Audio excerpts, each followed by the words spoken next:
Ô Rita, continuo com você para a gente falar de um outro assunto, o preço do combustível, né? O diesel da Petrobras ficou 5,8% mais barato a partir de hoje nas refinarias. A gente precisa entender como é que isso vai chegar nas bombas dos postos de gasolina. Sempre tem essa dúvida aí até que chegue, né? Mas uma boa notícia para a economia como um todo, num país tão rodoviário como o nosso, Rita. Pois é, você está me dando uma oportunidade de fazer uma previsão aqui, que a gente tem que falar antes que aconteça, né? É capaz do Banco Central entregar a inflação no teto da meta esse ano. Olha que a gente estava com projeção de inflação de 10% e até mais, e a gente pode chegar ao final do ano com o Banco Central conseguindo entregar a inflação no teto da meta, em 5%. Então, eu queria também chamar a atenção que o Brasil foi consertado, não há o que consertar. Nós temos que manter essa pegada para que a gente não retorne a problemas passados. Então, reforma tributária, reforma trabalhista, reforma administrativa, a gente tem que tomar cuidado com o tamanho do Estado. A gente precisa de um Estado essencial e não de um Estado protagonizando o crescimento econômico. O crescimento da economia tem que ser protagonizado pela iniciativa privada, com o apoio do Estado em fornecer aquilo que é essencial à vida do cidadão: educação, saúde e segurança de qualidade. Então vamos ficar vigilantes, qualquer que seja o candidato eleito, não podemos ter retrocesso na qualidade da gestão da economia. Banco Central independente e um Estado procurando reformar, fazer as reformas necessárias para ser um Estado mais leve e um Estado que use os recursos na infraestrutura do cidadão. Ô Eduardo, tem essa queda que começa a partir de hoje, né?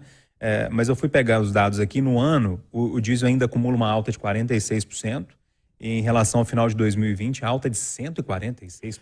Por essas e outras, é que mesmo sabendo que há nesse momento uma queda do petróleo no mercado internacional e que tivemos recentemente uma redução de impostos no âmbito estadual, eu estou propenso a mudar de ideia e gostar de eleição todo ano. Eleição faz milagre. E aí, Ricardo, como é que você vê essa queda? O Eduardo, se continuar desse jeito, se a eleição prorrogar mais 15, 20 dias, vai estar de graça, vão distribuir de graça combustível aí. A notícia é ótima, né? Por um lado, ela é muito boa, por outro lado, é muito ruim. Porque o preço internacional do diesel, ele desabou por conta da redução da demanda global. Isso aí projeta um cenário de economia mais fraca e, obviamente, isso atrapalha o Brasil. Por outro lado, né, essa redução vai ter um impacto significativo no frete. Isso é ótimo, porque ajuda a diminuir o preço dos produtos, principalmente dos alimentos. A gente tem que lembrar sempre da situação calamitosa por que passam 30 milhões de pessoas. O interessante, Júnior, é que mesmo com essa redução, a ABICOM, que é a Associação Brasileira dos Importadores de Combustíveis, ela reclamou bastante, viu? Ela disse que ainda há espaço para uma redução ainda maior e que o diesel devia custar ainda 10% menos no Brasil. E aí, Mal, como é que você vê isso? Felizmente, petróleo mais barato significa menos inflação, o que afeta a todos nós, principalmente os mais pobres. Agora eu queria dizer uma coisa sobre os modelos econômicos, sobre o socialismo, sobre o comunismo e sobre o regime liberal. Não dá para cair nessa mentira dita por algumas pessoas que o Brasil flertou com o comunismo em algum momento. O Brasil nunca flertou com o comunismo, muito menos com o socialismo. Na verdade, a bem da verdade, nunca houve comunismo em país nenhum do mundo. Houve a tentativa, sim, de instalação do socialismo e essa foi fracassada. Hoje perdura em apenas 6 países. Então, o Brasil nunca foi e nunca será um país comunista. Esse discurso, a minha bandeira não será vermelha, é de, infelizmente, quem não conhece a história e quem não conhece os modelos que regem as democracias.